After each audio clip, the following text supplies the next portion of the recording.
Hello everyone, this is Mohan bhaiya. Welcome to my YouTube channel. NCERT సిరీస్లో భాగంగా NCERT class 8 history chapter 4 గురించి ఈ వీడియోలో చూడబోతున్నాం మనము. So tribals, Dikus and the vision of a golden age అని. సో ఈ సిరీస్లో మనము ఎన్సీఆర్టీస్ని page to page, line to line ప్రతిదీ కవర్ చేస్తున్నాం. సో ఈవెన్ ద బాక్సెస్లో ఉన్న మ్యాటర్ని కూడా కవర్ చేస్తున్నాం. సో ఈ సిరీస్ మీకు నచ్చినట్లయితే మిగతా ఆస్పిరెంట్స్కి కూడా రీచ్ అయ్యేటట్టు షేర్ చేయండి. సో మరిన్ని ఎన్సీఆర్టీస్ని అతి త్వరగా అన్ని వీడియోస్ అప్లోడ్ చేయడానికి ట్రై చేస్తాం. సో ఈ వీడియో పూర్తిగా చూసిన తర్వాత నచ్చితే లైక్ చేయండి, మిగతా ఆస్పిరెంట్స్కి కూడా రీచ్ అయ్యేటట్టుగా షేర్ చేయండి. Thanks for watching and to subscribe to my channel. అలాగే బెల్ ఐకాన్ని ప్రెస్ చేయండి. ఎప్పుడైతే వీడియోస్ అప్లోడ్ చేస్తామో అప్పుడు మీకు నోటిఫికేషన్ అనేది వస్తుంది.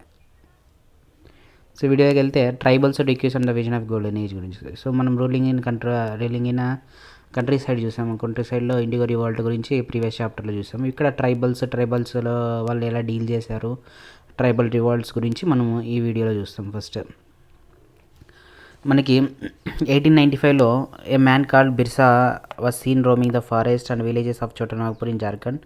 People said he had miraculous powers, he could cure all diseases and multiply grain. So Birsa himself declared that God had appointed him to save his people from trouble, free them from the slavery of dikus outsiders. Soon thousands began following Birsa, believing that he was Bhagwan and had to come solve other problems. So ఈయన 1895లో బిర్సా ముండా అనే ఆయన, so Birsa Munda tribe సంబంధించిన Birsa. So ఈయన చోటనాగ్పూర్లో కనిపించాడు అనమాట. So విలేజెస్లో జార్ఖండ్లో చోటనాగ్పూర్ ప్లాటియో ఆ రీజన్స్లో. సో ఈయనకు మిరాక్యులస్ పవర్స్ ఉండేవి, అంటే అక్కడ ట్రెడిషనల్ మెడిసిన్స్కి సంబంధించి ట్రైబల్ నాలెడ్జ్ అనేది ఉండేది. సో దాని ద్వారా ఆయన అన్ని డిసీజెస్ క్యూర్ చేయగలరు. అలాగే గ్రెయిన్స్ని కూడా వాళ్ళు కల్టివేట్ చేసే గ్రెయిన్స్ కూడా మల్టిప్లై చేశారు అనమాట. సో ఈ విధంగా ఆయన దేవుడు పంపించిన వ్యక్తిగా తన ప్రజల్ని కాపాడుకోవడానికి అని డిక్లేర్ చేసుకున్నాడు. అలాగే స్లేవరీ వాళ్ళ ట్రైబల్స్ అన్నింటినీ కూడా స్లేవరీ నుంచి కాపాడడానికి డిక్యూస్ అంటే అవుట్ సైడర్స్ అని meaning. So soon thousands began following Birsa. So చాలా వేల మంది ఆయన్ని భగవాన్గా, గాడ్గా అనుకొని చాలామంది ఫాలో అయ్యారు ఆయన్ని. సో ఆయన అన్ని వాళ్ళ ప్రాబ్లమ్స్ అన్ని తీర్చాడు. Next, Birsa was born in a family of Mundas, a tribal group that lived in Chotanagpur. So Mundas ట్రైబ్లోన ఆయన చోటనాగ్పూర్ రీజియన్లోన జన్మించాడు అనమాట. So but his followers included other tribals of the region, Santhals and Oraons. So Santhal, Oraons region సంబంధించిన ఆ ట్రైబల్స్ కూడా ఇన్ని ఫాలో అయ్యారు. ఓన్లీ ఈ ముండా ట్రైబ్స్ మాత్రమే కాకుండా all of them in different ways were unhappy with the changes they were experiencing and problems they were facing under the British rule. Their familiar ways of life seem to be disappearing, their livelihoods were under threat and religion appeared to be in danger. So tribals అందరూ కూడా ఫారెస్ట్స్లో డెజర్టెడ్గా ఉండేవారు. So normal సొసైటీకి దూరంగా వాళ్ళ social cultural life అనేది డిఫరెంట్గా ఉంటుంది. ట్రైబల్స్కి హ్యాపీగా వాళ్ళు ఫారెస్ట్లోనే ఉండేవాళ్ళు. సో ఎప్పుడైతే వీళ్ళ బ్రిటిషర్స్ రూల్ స్టార్ట్ అయిందో అప్పటి నుంచి వాళ్ళకి ప్రాబ్లమ్స్ అనేది స్టార్ట్ అయ్యాయి. వాళ్ళ ఫెమిలియర్ వేస్ ఆఫ్ లివింగ్ అనేది డిసిపేర్ అయిపోయింది. అలాగే వాళ్ళ లైవ్లీహుడ్ కూడా థ్రెటన్ అవుతుంది అనమాట. అలాగే వాళ్ళ రీజియన్స్ అన్నీ కూడా డేంజర్లో ఉన్నాయి. సో ఎందుకంటే చూద్దాం వీడియోలో. Next, women of the Dongria Kandha tribe in Orissa wade through the river on the way to the market. So market reach అవ్వడానికి ట్రైబల్ ఉమెన్ రివర్ దాటుతున్నారు ఇక్కడ. So what problems did Birsa set out to resolve? Who are the outsiders being referred to as Dikus? How did they enslave the people of the region? So ఇక్కడ problems ఏది బిర్సా గారు తీరుస్తున్నారు, అలాగే out cider ఎవరు, ఏదైతే డికుస్ అని refer చేస్తారో. So out cider ఎవరు అంటే ఇక్కడ Britishers. So what was happening to the tribal group and tribal people under the British? So British rule కింద ట్రైబల్స్కి ఏమి జరుగుతుంది, అన్యాయం జరుగుతుంది. అలాగే how did their lifes change? These are some of the questions you will read about this chapter. So ఈ details అన్ని ఈ చాప్టర్లో చదువుతాం మనము. You have read about tribal societies the last year. Most tribes had customs, rituals that were very different from those laid down by Brahmins. So these societies also didn't have sharp social divisions that were characteristics of caste societies. So all those who belonged to the same tribe thought of themselves as sharing common ties of kinship. However, this doesn't mean that there was no social and economic differences within tribes. Tribal societies last year చూసాం మనము. So కొన్ని tribes customs, rituals అన్నీ కూడా బ్రాహ్మణ్స్కి డిఫరెంట్గా follow అయ్యేవాళ్ళు. So దీంట్లో మనకి sharp social divisions అనేవి లేవు అనమాట ట్రైబల్స్లో, వాళ్ళు క్యాస్ట్ సొసైటీస్ లాగా. సో ఒక ట్రైబ్కి సంబంధించిన వాళ్ళంతా కూడా కామన్ టైప్స్ ఆఫ్ కిన్షిప్ని కలిగి ఉండేవారు, అంటే వాళ్ళ బంధువులు లాగానే రిలేటివ్స్ లానే ఉండేవాళ్ళు అనమాట. సో దాంట్లో కూడా వాళ్ళ ఎగ్జోగమీ అనేది ఉండదు అనమాట. సో వేరే ట్రైబ్కి సంబంధించి వాళ్ళు మ్యారేజ్ చేసేవాళ్ళు కాదు. సో వాళ్ళ కిన్షిప్లోనే మ్యారేజెస్ అన్నీ కూడా జరిగేవి. So however this doesn't mean that there are no social and economic differences within tribes. So social economic differences ఒక ట్రైబ్ మధ్య లేదని చెప్పలేమన్నమాట, వాట్ డిఫరెన్సెస్ అనేవి ఉంటాయి. So how the tribal groups live అని చూస్తే next topic. So by the 19th century tribal people in different parts of India were involved in variety of activities. So tribal people అంతా కూడా ఈ variety of యాక్టివిటీస్లో అందరూ involve అయ్యారు. So some were Zoom cultivators, some were hunter and gathers. So Zoom cultivation అంటే మనం చెప్పుకున్నట్లే shifting cultivation అంటారు దీని జూమ్ కల్టివేషన్. ఫస్ట్ ఫారెస్ట్లో సమ్ స్మాల్ ప్యాచెస్ ఆఫ్ ల్యాండ్ని వాళ్ళు క్లియర్ చేస్తారు. కల్టివేటర్స్ అంతా కూడా ట్రీ టాప్స్ అంతా కట్ చేసి సన్లైట్ రీచ్ అయ్యేంత వరకు గ్రౌండ్ వరకు క్లియర్ చేసేస్తారు. తర్వాత అక్కడ ఉన్న వెజిటేషన్ అందరినీ కూడా బంద్ చేస్తారు. So they spread the ash from the firing which contain potash to fertilise the soil. So అక్కడ ఉన్న మొత్తం బంద్ చేసేసి ఆ యాష్ అంతా కూడా పొటాష్ ఎక్కువ కలిగిన ఫర్టైల్ సాయిల్గా మారుస్తారు అనమాట. So they used the axe to cut trees and hoe to scratch the soil in order to prepare it for cultivation. So చెట్లు నరకడానికి యాక్స్ని, అలాగే హూని సాయిల్ని స్క్రాచ్ చేయడానికి ప్రిపేర్ చేయడానికి కల్టివేషన్కి దే యూజ్ చేస్తారనమాట. They broadcast the seeds that is scattered the seeds on the field instead of ploughing the land and sowing the seeds. So వాళ్ళు ఇక్కడ ల్యాండ్ని ప్లఫ్ చేయకున్నట్ల సో చేయకున్నట్ల స్కాటర్ జస్ట్ వెళ్తారనమాట అక్కడ సాయిల్ పైన. Once the crop was ready and harvested they move to another field. A field that has been cultivated once was left fallow for several years.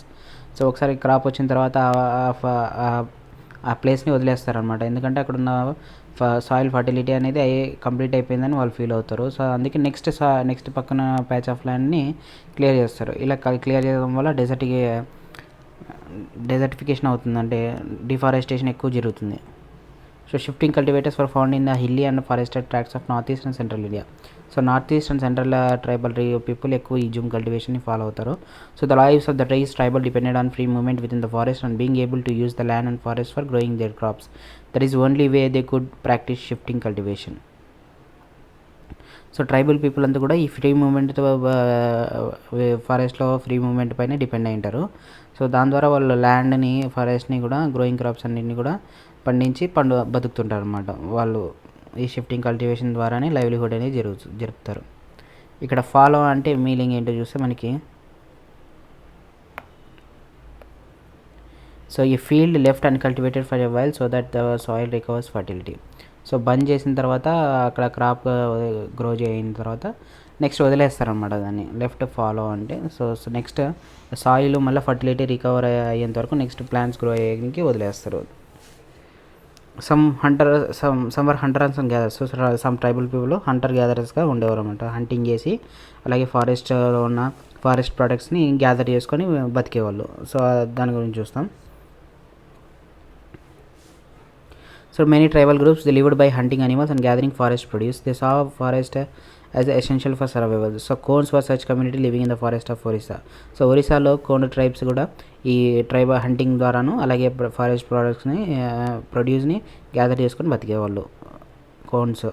So they regularly went out on collective hunts and then divided the meat amongst themselves. So హంటింగ్కి వెళ్ళిపోయి గ్రూప్స్గా అక్కడ ఎవరికి దొరికినా కానీ hunting అనేది కలెక్టివ్గా share చేసుకునేవాళ్ళు అనమాట. సో దాని ద్వారా వేరే వాళ్ళకి, మిగతా వాళ్ళకి, అంటే కలెక్టివ్గా హంటింగ్ ద్వారా గ్రూప్ మొత్తానికి కూడా ఫుడ్ అవైలబుల్గా ఉంటుంది. So they ate fruits and roots collected from the forest and cooked food with the oil they extracted from the seeds of sal and mahua. So sal అంటే ఒక ట్రీ నేమ్. సో మహువా అంటే flower that is eaten or use to make alcohol. So ఇక్కడ ఈ fruits roots collect చేసుకునేవాళ్ళు. So oil ఈ సాల్ నుంచి extract చేసేవాళ్ళు, సాల్ మహువా నుంచి ఆ సీడ్స్ నుంచి ఆయిల్ ఎక్స్ట్రాక్ట్ చేసేవారు అనమాట. They used many forest shrubs and herbs for medicinal purposes. So medicinal purpose కోసం స్ట్రబ్స్ హెర్బ్స్ ఉపయోగించేవాళ్ళు. అలాగే sold forest produce in local markets. The local weavers and leather workers turned on to the Khonds and they needed supplies of kusum and palash flowers to colour their clothes and leather. So From where did the forest people get their supplies of rice and other grains?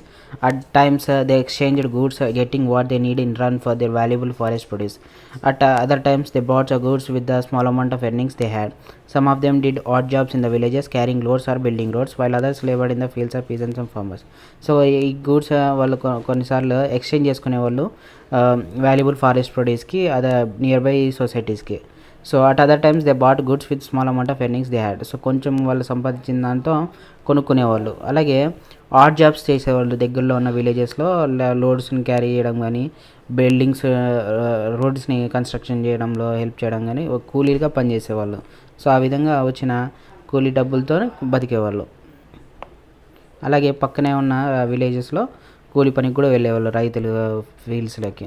అలాగే supplies of forest product shrank tribal people had to increasingly wander around in సచ్ of work as labourers. So forest products కూడా produce అనేది తగ్గిపోయిందనమాట. So దాని ద్వారా కూడా tribal people వేరే పని వెతుక్కోవడానికి లేబరర్స్గా నియర్ బై విలేజెస్కి వెళ్ళేవాళ్ళు. But many of them, like Baigas of central India, were reluctant to the works for others. So Baigas saw themselves as a people of the forest who could only live on the produce of the forest. It was below the dignity of a Baiga to become a laborer. So Baiga people ఇలా labourer అవ్వడానికి ఇష్టపడేవాళ్ళు కాదనమాట. So Baiga people అంతా కూడా ఆ forest produce పైన depend అయ్యేవాళ్ళు. So వాళ్ళ డిగ్నిటీ దెబ్బతింటుందని, అంటే లేబరర్గా వర్క్ చేస్తే దానికంటే ఫారెస్ట్ ప్రొడ్యూస్ని యూటిలైజ్ చేసుకొని ఉన్న దాంట్లోనే బతికేవాళ్ళు. So tribal groups often need to buy and sell in order to be able to get goods that were not produced within the locality. So this led to their dependence on traders and money lenders. So tribal people కొన్నిటిని by చేసేవాళ్ళు, అలాగే cell చేసేవాళ్ళు గూడ్స్ని కొన్నిటిని. So this led to depends on traders and money lenders. So ఇలా buying and selling అనే trade అనేది మొదలైంది. So దీని ద్వారా వాళ్ళు ట్రేడర్స్ మనీ లెండర్స్ పైన డిపెండ్ అయ్యాల్సి వచ్చే దానికి దారితీసింది అనమాట. So traders came around with the things of sale and sold the goods at high prices. Money lenders gave loan with which the tribals met their cash needs adding to what they earned. So ఇక్కడ money lenders డబ్బులు ఇచ్చేవాళ్ళు ట్రైబల్స్కి, వాళ్ళ cash నీడ్స్ని తీర్చేవాళ్ళు. So వాళ్ళు traders దగ్గర కొనుక్కునేవాళ్ళు. ఈ ట్రేడర్స్ వేరే దగ్గర నుండి వస్తువులు తీసుకొచ్చి ఇక్కడ మంచి ప్రైసెస్కి అమ్మేవాళ్ళు ట్రైబల్ పీపుల్ దగ్గర. So but the interest charged on loans was very usually high. So ఈ మనీ లెండర్స్ మాత్రము వాళ్ళకి ఇచ్చే క్యాష్ నీడ్స్ని వాటిపైన ఇంట్రెస్ట్ ఎక్కువగా వేసేవాళ్ళు. So for the tribals market in commerce often meant డెప్ట్ and poverty. So therefore came to see money lender and trader as evil outsiders and cause of their misery. So వీళ్ళు ఎక్కువ వడ్డీ చెల్లించడం, అలాగే traders కూడా ఎక్కువ ప్రైస్తో ఇక్కడ అమ్మడం వల్ల సో సేలర్స్ని ఈ ట్రేడర్స్ని అలాగే ఈ మనీ లెండర్స్ని వాళ్ళు ఈవిల్ అవుట్సైడర్స్ కంటే బ్యాడ్ అవుట్సైడర్స్గా వాళ్ళని పావర్టీలోకి తోసేసి చిత్రహింస ఈ సారోలెస్లోకి తోసేస్తున్నారు పావర్టీలోకి అని చెప్పి, వాళ్ళు మిజరీలోకి తోసేస్తున్నారు అని చెప్పి ఫీల్ అయిపోయేవాళ్ళు. సో వాళ్ళందరినీ ఈవిల్ అవుట్సైడర్గా వాళ్ళు అనుకున్నారు. సో ఇక్కడ మనకి some important tribal groups in India అని చూస్తే మనకి Mala Irula tribe in Kerala, so Koya Banjara Gonds in Telugu states, so Banjara Maharashtra, Van Gujjars Rathwa, Bhil and Sahariya in Rajasthan, Gaddis Van Gujjars, Bhotia Uttarakhand, Baigas Banjaras Gonds in Madhya Pradesh, so Paraja Bonda Khonda Koya Saora Gonds in Orissa, Baigas Maria Gonds in Chhattisgarh, Santhal Munda and Oraons and Santhal in Bengal, Hajong Khasi హిల్స్లో జైన్షియా హిల్స్లో ఉండే ఇక్కడ కాశీ ట్రైబ్, రియాంగ్ నాగాల్యాండ్లో Naga tribe, Apatani Nishi tribe. So ఇవన్నీ కూడా tribes. Next some herded animals గురించి చూస్తే మనకి many tribal groups lived by herding and rearing animals. They were pastoralists who moved with their herds of cattle or sheep according to the seasons. When the grass in one place was exhausted, they moved to another area. The one Gujars of the Punjab hills and the Labadis of Andhra Pradesh were cattle herders.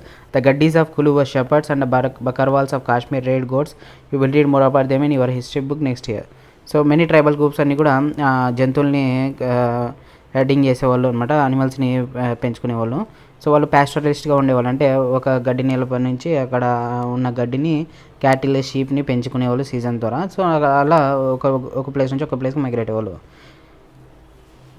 So Van Gujjars దీనికి best example Van Gujjars Punjab హిల్స్లో, అలాగే లబ్బాడీస్ ఆంధ్రప్రదేశ్లో కూడా cattle herders, Gaddis of Kulu are shepherds, Gaddis Kulu అనేవాళ్ళు shepherds, అలాగే బకర్వాల్స్ of Kashmir గోడ్స్ని పెంచుకునేవాళ్ళు. వీటన్నిటి గురించి మనం నెక్స్ట్ చాప్టర్లో చూస్తాము హిస్టరీలో. A time to hunt, a time to sow, a time to move to a new field. So ఇక్కడ మనకి Santhal girl carrying firewood Bihar 1946లో ఇలా ఉన్నారు పిక్చర్లో. So have you ever notice that people living in different types of societies don't share the same notion of work and time. The lives of shifting cultivators and hunters in different regions for regulated by calendar and a division of tasks for men and women. So very relevant, a British anthropologist who lived among the Baigas and Kons of central India for many years in 1930s and 1940s gave us the picture of what this calendar and division of task was like. He writes, so very relevant British anthropologist రాశారనమాట బైగాస్ కోన్స్ గురించి central ఇండియాలో నివసిస్తుంది. So ఈ విధంగా రాశారైనా. So in Chait women went to clearings to cut stalks that were already reaped. So women కట్టెలు కొట్టుకురావడానికి already ఎండిపోయిన కట్టాలని తేయడానికి వెళ్ళారని. అలాగే men cut large trees and go for the ritual hunt. So men పెద్ద పెద్ద చెట్లు నరుకుతారని, అలాగే రిచువల్ హంట్ వాళ్ళు సంప్రదాయమైన హంట్కి వేటకి వెళ్తారని. అలాగే hunt began at full moon from the east. So hunting అనేది ఫుల్ మూన్లో స్టార్ట్ అవుతుంది ఫ్రమ్ ఈస్ట్ నుంచి.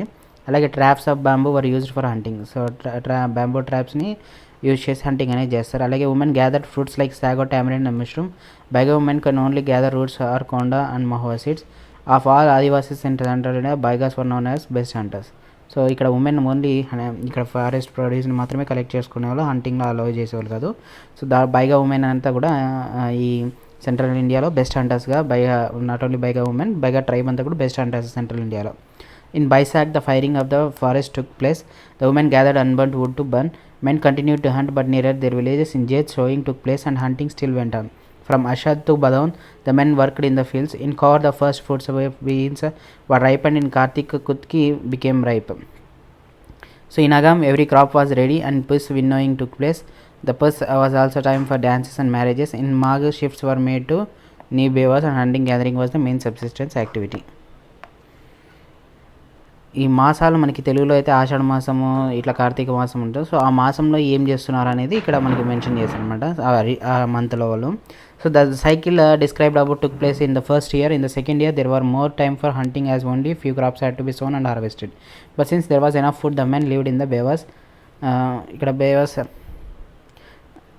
It was only in the third year that the diet had to be supplemented with the forest products.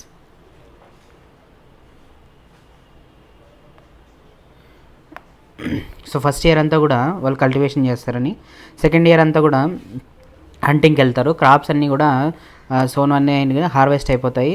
So వాళ్ళకి ఏమైనా food అనేది ఉంటుంది. So men అంతా ఖాళీగా ఉంటారు బేవర్స్ అనే మీనింగ్తో ఇక్కడ. సో తర్వాత థర్డ్ ఇయర్ ఇక్కడ ఫారెస్ట్ ప్రొడక్ట్స్ నుంచి అన్ని డైట్లో ఇంక్లూడ్ అవుతాయి అనమాట. సప్లిమెంట్స్ అన్నీ కూడా వాళ్ళ డైట్లో యూటిలైజ్ చేసుకుంటారు. సో ఇక్కడ బేవర్ అంటే a term used in Madhya Pradesh for shifting cultivation. So ఇక్కడ బేవర్స్ అంటే తిట్టు కాదు ఇది, సారీ ఫర్ దట్. ఇక్కడ బేవర్స్ అంటే షిఫ్టింగ్ కల్టివేషన్ చేసేవాళ్ళు అనమాట. So some took to settled cultivation. చూస్తే మనకి even before the 19th century many from within the tribal groups had begun settling down and cultivating their fields in one place year after year. Instead of moving from place to place, they began to use the plough, gradually got rights over the land they lived on. So in many cases like Mundas of Chotnagpur, the land belonged to the clan as a whole. So చాలా 19th centuryలో మనకి tribal groups అన్నీ కూడా ఒక చోట settle అవ్వడం start అయ్యాయి అనమాట. Settle అయ్యి అక్కడ ఉన్న ప్లేసెస్లోన కల్టివేషన్ అనేది స్టార్ట్ చేశారు ఇయర్ ఆఫ్టర్ ఇయర్, ఒక ప్లేస్ నుంచి ఒక ప్లేస్ వరకు. అలాగే వాళ్ళు దున్నడము, అలాగే ల్యాండ్ రైట్స్ కూడా వాళ్ళకి గ్రాడ్యువల్గా వచ్చాయి అనమాట. ఎందుకంటే ఒక ప్లేస్లో సెటిల్ అయ్యారు కాబట్టి వాళ్ళు మాది అని హక్కుని తీసుకున్నారు. So in many cases like Mundas of Chotanagpur, the land belonged to the clan as a whole. So చాలా చోట్ల ముండా ట్రైబ్లో అయితే ఒక పర్సన్కి ఒక ఫ్యామిలీకి ఉండదు. సో మొత్తం వాళ్ళ క్లాన్కి మొత్తం కూడా ల్యాండ్ అనేది రైట్ ఉంటుంది. So all members of the clan were regard as descendants of the original settlers who had first clear the land, there for all of them had right of the land. So అందరికీ కూడా ఎవరైతే clan first original settlers అక్కడ ల్యాండ్ని clear చేసి settle అయ్యారో so వాళ్ళందరూ డిసెండెంట్స్కి కూడా వాళ్ళకి ల్యాండ్ పైన హక్కు ఉంటుంది అని. So very often some people within the clan acquired more power than others, some became chiefs and other followers. So people అంతా కూడా క్లాన్ మోర్ పవర్ అనేది అక్వైర్ చేసుకున్నారు. కొంతమంది చీఫ్ అయ్యారు, కొంతమంది వాళ్ళకి చీఫ్స్కి ఫాలోవర్స్కి అయ్యారు. So powerful men of and rented out their land instead of cultivating in themselves. So బాగా పవర్లోకి వచ్చిన వాళ్ళు వాళ్ళ ల్యాండ్ని కల్టివేషన్కి బదులుగా రెంట్కి ఇచ్చేవాళ్ళు అనమాట. So British officials saw settled tribal groups like the Gonds and Santals as more civilized than hunter-gatherers or shifting cultivators. Those who lived in the forest were considered to be wild and savage. They need to be settled and civilized. So British officials అంతా కూడా ఈ settle tribal గ్రూప్స్ని Gonds and సంతాల్స్ని more సివిలైజ్డ్గా చూసారు hunter gatherers shifting cultivation కంటే. So those he lived in forest were considered to be wild and savage. ఎవరైతే ఈ అడవిలో ఉన్నారో వాళ్ళు ఇంకా వైల్డ్గాను సేవేజ్గా ఉన్నారని, సో దీన్ని వాళ్ళు కూడా ఒక చోట సెటిల్ అయ్యి సివిలైజ్ అవ్వాలనేది ఈ బ్రిటిష్ అఫీషియల్స్ ప్లాన్ అనమాట. So how did colonial rule affect tribal lives చూస్తే, so the lifes of tribal groups change during British rule. Let us see what changes here. So what happened to the tribal chiefs? So before arrival of the British, in many areas the tribal chiefs were important people. They enjoyed certain amount of economic power and had the right to administer and control their territories. So tribal groups ఈ tribal గ్రూప్స్కి tribal chief అనే ఉన్నారు. So ఆయనకి ఎకనామిక్గా అలాగే political powers అనేవి కూడా ఆయన టెరిటరీస్ని control చేసేవాళ్ళు Britishers entry ముందు. In some places they had their own police and decided on the local rulers of land and forest management. కొన్ని ప్లేసెస్లో అక్కడ వాళ్ళకి పోలీస్ కూడా ఉండేవాళ్ళు, లోకల్ రూల్స్ కూడా ఉండేవి ల్యాండ్ పైన, ఫారెస్ట్ మేనేజ్మెంట్ పైన. సో అంటే బ్రిటిష్ రూల్ వచ్చిన తర్వాత ఫంక్షన్స్ పవర్స్ అన్నీ కూడా ఈ ట్రైబల్ చీఫ్స్వి చేంజ్ అయ్యాయి. They were allowed to keep there land titles over a cluster of villages and rent out lands. అలాగే వాళ్ళు కొన్ని ల్యాండ్ని వాళ్ళ పేర్ల మీద ఉంచుకొని మిగతా ల్యాండ్ని రెంట్కి ఇవ్వచ్చు. అలాగే but the lost much of their administrative power were force to follow laws made by British officials. So వాళ్ళ అడ్మినిస్ట్రేటివ్ కంట్రోల్ అంతా కూడా పోయింది. అలాగే వాళ్ళు బ్రిటిష్ యొక్క రూల్స్ని ఫాలో అవ్వాలని ఫోర్స్ చేస్తారు. So they had to pay tribute to the British and discipline the tribal groups on behalf of the British. So బ్రిటిషర్స్కి వాళ్ళు ట్రిబ్యూట్ పే చేయాలని, అలాగే ట్రైబల్ గ్రూప్స్ అన్నీ కూడా డిసిప్లైన్ మెయింటైన్ చేయాలని ఆదేశించారు అన్నమాట tribe. They lost the authority they had earlier enjoyed amongst the people and were unable to fulfil the traditional functions. So tribal chiefs అంతా కూడా వాళ్ళ అథారిటీని పోగొట్టుకున్నారు. Next what happen to the shifting cultivators చూస్తే, so Britishers were uncomfortable with the groups who moved about and did not have fixed home. They wanted tribal groups to settle down and become peasant cultivators. So ఒక people ఇలా move అవుతూ ఉండడం వల్ల land ఎక్కువగా వాళ్ళు clear చేస్తున్నారనే ఆలోచనతోన so వీళ్ళు బ్రిటిషర్స్ ఆ మూవింగ్ పీపుల్ని ఒక చోట సెటిల్ అవ్వాలని ఆర్డర్స్ పాస్ చేశారు. So settled peasants were easier to control and administer than people who are always on the move. So ఒక ప్లేస్ నుంచి ఒక ప్లేస్ మూవ్ అయ్యే వాళ్ళని కంట్రోల్ చేయడం కష్టం కాబట్టి ఒక ప్లేస్లో సెటిల్ అయితే సో వాళ్ళని కంట్రోల్ చేయడానికి ఈజీగా ఉంటుంది, అలాగే అడ్మినిస్ట్రేషన్ పర్పస్ కూడా ఈజీగా ఉంటుంది. So British always wanted a regular revenue source for the state. So they introduced land settlements, that is they measured the land, defined the rights of each individual to the land and fixed the revenue demand for the state. So Britishers ఎప్పుడు కూడా regular revenue అనేది స్టేట్కి కావాలని అవసరం ఉండేది వాళ్ళకి. So వాళ్ళు land settlements introduce చేస్తారు. దాంట్లో ల్యాండ్ మెజర్ చేసి అలాగే రైట్స్ కూడా ఈచ్ ఇండివిజువల్కి ల్యాండ్ పైన రైట్స్ అనేది ఇచ్చారన్నమాట, డిఫైన్ చేశారు. అలాగే fixed revenue demand for the state, అలాగే ఫిక్స్డ్ రెవెన్యూని కూడా పెట్టారు స్టేట్కి పే చేయాల్సింది. Some pigeons were declared land owners and other tenant. So కొంతమంది రైతుల్ని ల్యాండ్ ఓనర్స్గా డిక్లేర్ చేశారు, మిగతా వందల్ని టెనెంట్స్గాను డిక్లేర్ చేశారు. సో చాప్టర్ 2లో చూసినట్టు మనకి tenants were to pay rent to the land owner who in turn paid revenue to the state. So tenants అంటే land ఓనర్కి రెంట్ పే చేయాలన్నమాట. సో ల్యాండ్ ఓనర్ రెవెన్యూ అనేది స్టేట్కి పే చేస్తాడు. So British effort to settle Zoom cultivators was not very successful. Settled pluff cultivation is not easy in areas where water is scarce and the soil is dry. In fact, Jum cultivators who took to pluff cultivation often suffered since their fields did not produce good yields. So the Jum cultivators in northeast India insisted on continuing with their traditional practice, facing widespread protest. So British had to ultimately allow them to the right to carry on shifting cultivation in some parts of forest. So ఈ Zoom cultivators ఈ settle చేయడం అనే plan అనేది success అవ్వలేదు. ఎందుకంటే settled plough cultivation అనేది చాలా చోట్ల కష్టం అనమాట. ఎందుకంటే ఒక చోట వాటర్ ఉండదు, కొన్ని చోట్ల సాయిల్ డ్రై ఉంటుంది, అంటే ఫర్టిలిటీ ఆఫ్ సాయిల్ అనేది తక్కువ ఉంటుంది. సో దానివల్ల జూమ్ కల్టివేటర్స్ అంతా కూడా ప్లఫ్ కల్టివేషన్ని వల్ల సఫర్ అయ్యనమాట ఒక చోట్లోనే. సో వాళ్ళంతా కూడా గుడ్ ప్రొడ్యూస్ని ఈల్డ్స్ని రాలేదు. So Zoom cultivators north east ఇండియాలో ఈ ట్రెడిషనల్ ప్రాక్టీస్ని ఒక చోట సెటిల్ అయ్యి కల్టివేషన్ని వాళ్ళు అపోజ్ చేశారు. సో వైడ్ స్ప్రెడ్ ప్రొటెస్ట్ వల్ల బ్రిటిష్ వాళ్ళని వాళ్ళ షిఫ్టింగ్ కల్టివేషన్ని అలో చేయడానికి పర్మిషన్ అనేది ఇచ్చారనమాట సమ్ పార్ట్స్ ఆఫ్ ద ఫారెస్ట్లో. Next forest laws and their impact చూస్తే మనకి the life of tribal groups, as you seen, was directly connected to the forest. So changes in forest laws had a considerable effect on tribal lives. The British extended the control over all forests and declared that rights are state property. So tribal lives ni tribal people యొక్క life ని కూడా డైరెక్ట్గా ఫారెస్ట్తో connect అయి ఉంటాయి. So వాటిని forest loss అనేవి effect ఇచ్చాయన్నమాట tribal lifes అని కూడా. సో బ్రిటిష్ ఈ ఫారెస్ట్ అంతా కూడా రీసోర్సెస్ కాబట్టి వాడికి రెవెన్యూ వస్తుంది. సో దాని ద్వారా ఈ ఫారెస్ట్ని కంట్రోల్ చేసి సో ఫారెస్ట్ని వాళ్ళు స్టేట్ ప్రాపర్టీగా డిక్లేర్ చేస్తారు. So some forest were classified as a reserve forest for the produce timber which British wanted. So కొన్ని ఫారెస్ట్ని రిజర్వ్ ఫారెస్ట్గా డిక్లేర్ చేస్తారు. సో ఆ ఫారెస్ట్లో పెరుగుతున్న టింబర్ని వాళ్ళు బ్రిటిషర్స్ యూటిలైజ్ చేసుకుంటున్నారు. In these forest people are not allowed to move freely, practise jhum cultivation, collect fruits around animals. So ఈ ఫారెస్ట్లో ఏదైతే రిజర్వ్ ఫారెస్ట్ అని వాళ్ళు డిక్లేర్ చేశారో అక్కడ పీపుల్ అలో చేయరనమాట. సో ఫ్రీగా తిరగడానికి, అలాగే జూమ్ కల్టివేషన్ ప్రాక్టీస్ చేయకూడదు, అలాగే ఫ్రూట్స్ కానీ అనిమల్స్ కానీ హంట్ చేయకూడదు అని డిక్లేర్ చేశారు. How were Jum cultivators to survive in such situation? Many were therefore forced to move on to other areas in search for work and livelihood. So ఇలా reserve forest declare చేసిన వాళ్ళు Zoom cultivators అందరూ కూడా బతకడానికి difficult అయిపోయింది. So వాళ్ళు ఒక place నుంచి వేరే ప్లేస్కి మూవ్ అయిపోయారు జీవనాధారం కోసం వెతుక్కోవడానికి. So but once the British stopped the tribal people from living inside forest, they faced a problem. From where would the forest department get its labor to cut trees for railway sleepers and to transport logs? So ఎప్పుడైతే ఈ Britishers tribal పీపుల్ని stop చేశారో వాళ్ళు ఏం problem face చేస్తారంటే labour problem అనేది face చేస్తారు. Forest డిపార్ట్మెంట్కి సంబంధించిన కట్టింగ్ ట్రీస్ని కట్ చేసేయడానికి, అలాగే రైల్వే స్లీపర్స్కి వుడ్ని తయారు చేయడానికి, అలాగే లాగ్స్ని ట్రాన్స్పోర్ట్ చేయడానికి కూడా లేబర్ అనేది డిఫికల్టీ ఫేస్ చేశారనమాట వెతకడంలో. Next, colonial officials came up with a solution. They decided that they would give Jum cultivators small patches of land in the forest and allow them to cultivate these on the condition that those who lived in the villages would have to provide labor to the forest department and took look after the forest. So ఇక్కడ Zoom కల్టివేటర్స్ని agreement చేసుకున్నారు. So Zoom కల్టివేటర్స్కి కొన్ని patch of lands అనేది ఇస్తారు. So వాళ్ళు అక్కడే Zoom cultivation చేసుకోవాలి.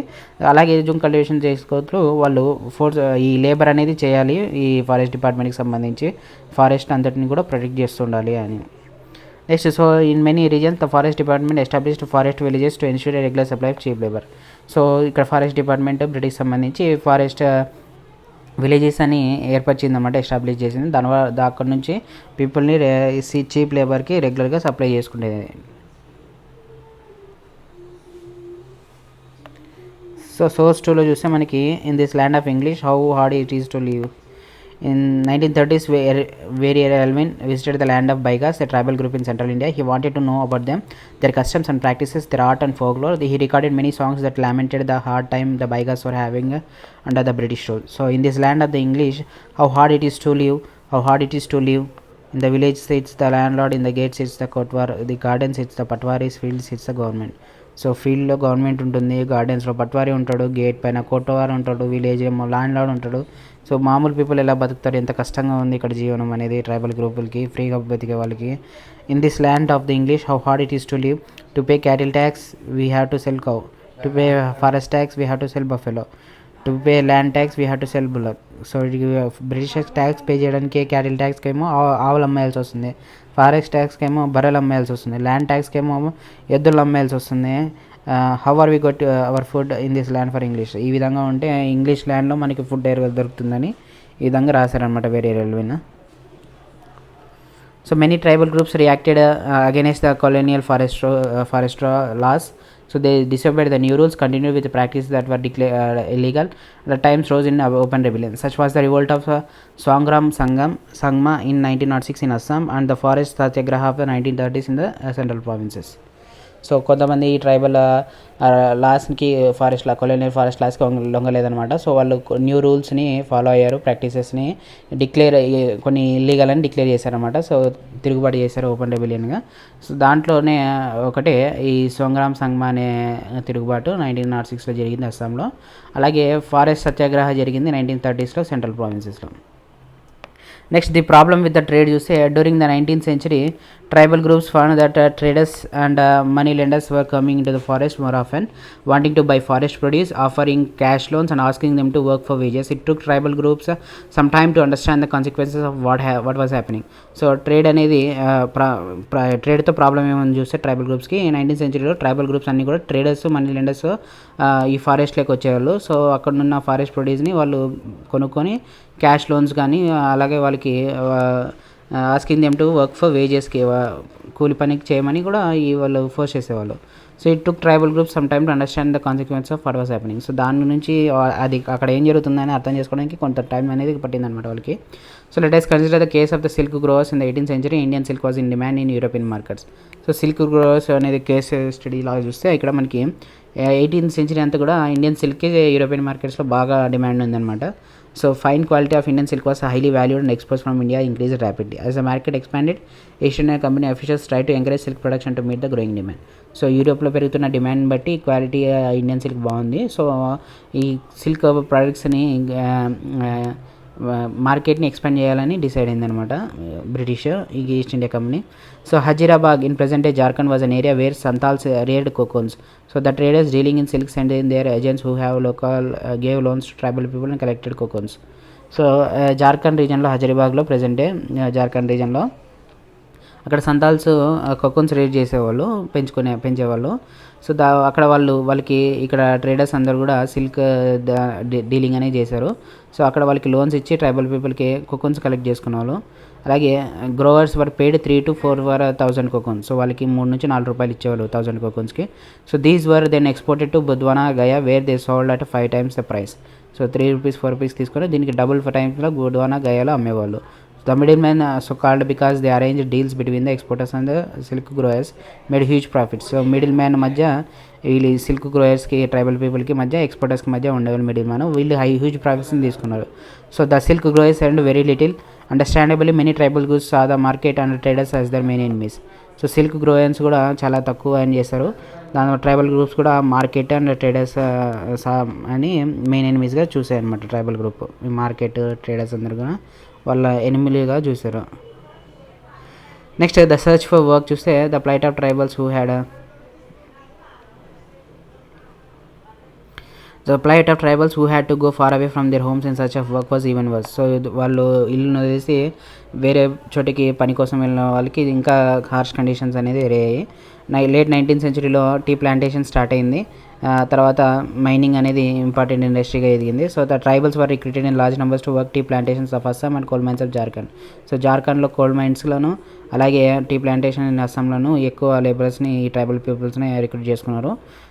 Contract పద్ధతిలో recruit చేసుకునే వాళ్ళకి లో వేజెస్ ఇచ్చేవాళ్ళు, తక్కువ ఇచ్చేవాళ్ళు. వాళ్ళు ఇంటికి వెళ్ళడానికి కూడా వీల్లేదనమాట కాంట్రాక్ట్ సైన్ చేసిన వాళ్ళు.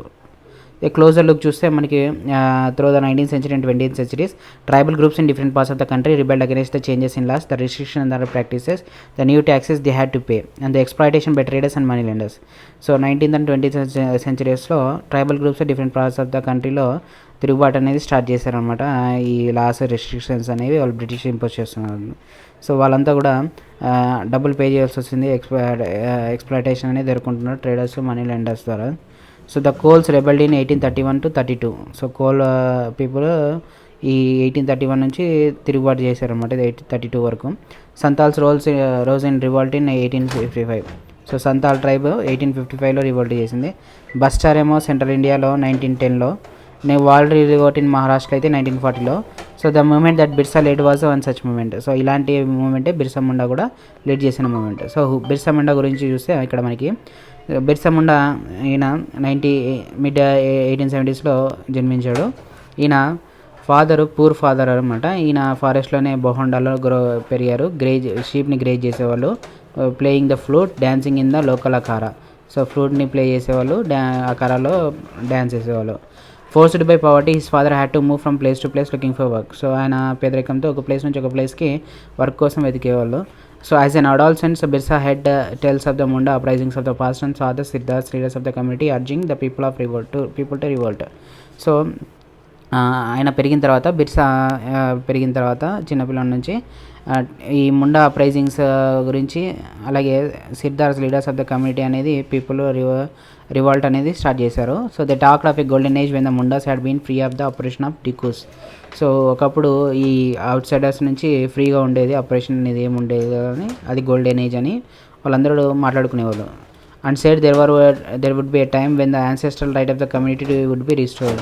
They saw themselves as the descendants of the original settlers of the region fighting for their land.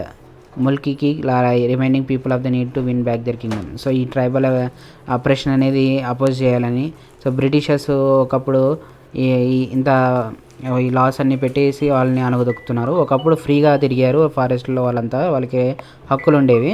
So మళ్ళీ ఒకరోజు రావాలి. సో వీటన్నిటిని గురించి వాళ్ళు ఒరిజినల్ సెటిలర్స్ అంటే యాన్సెస్ట్రల్ రైట్ ఉంటుంది వాళ్ళకి, వాళ్ళే అక్కడ సెటిల్ అయ్యారు, సో వాళ్ళకి హక్కు ఉంటుంది అని చెప్పేసి రివోల్ట్ అనేది స్టార్ట్ చేశారు. So Birsa went to the local missionary school and listen to the sermons of missionaries. So Birsa Munda local missionary స్కూల్కి వెళ్ళాడు, అక్కడ సెర్మన్స్ అన్నీ వినేవాడు మిషనరీస్లో. So there too he had it said that it was possible for the Mundas to attain the kingdom of heaven regain their lost rights. So అక్కడ కూడా ఆయనకి Christian మిషనరీలో కూడా ముండాస్ అందరు కూడా కింగ్డమ్ని స్థాపించవచ్చు, కింగ్డమ్ ఆఫ్ హెవెన్ అని. సో వాళ్ళ రైట్స్ని వాళ్ళు తిరిగి పొందొచ్చు అని విన్నాడు అనమాట. So this would be possible if they become good Christians and gave up their bad practices. Later Birsa also spend some time in the company of a prominent Vaishnav preacher. So ఇక్కడ క్రిస్టియన్ మిషనరీస్ అందరూ కూడా జీసస్ని follow అయితే ఇది మీరు bad practices వదిలేస్తే kingdom of హెవెన్ని పొందొచ్చు అని చెప్పేవాళ్ళు. అలాగే తర్వాత కంపెనీలో ప్రామినెంట్ వైష్ణవ్ ప్రీచర్ పక్కన కూడా ఆయన సమ్ టైం అనేది స్పెండ్ చేసేవారు Birsa. So he wore the sacred thread and began to value the importance of purity and piety. So ఈయన సేక్రెడ్ థ్రెడ్ని ధరించి ప్యూరిటీ అండ్ పిటీని ఫాలో అయ్యారు. So next, Birsa was deeply influenced by many of the ideas he came in touch with in his growing up years. His movement was aimed at reforming tribal society. He urged the Mundas to give up drinking liquor, clean their village and stop believing in witchcraft and sorcery. So Birsa అందరూ కూడా reforms start చేశారు Birsa tribal సొసైటీలో. So ముండాస్ అందరినీ కూడా liquor తాగొద్దని చెప్పి, so విలేజెస్ని క్లీన్గా ఉంచుకోవాలని, అలాగే విచ్ క్రాఫ్ట్ సోసరీ పైన నమ్మొద్దని, ఈ చేతబడులవన్నీ నమ్మొద్దని పిలిపించారు. But we must remember that Birsa also turned against missionaries and Hindu lords.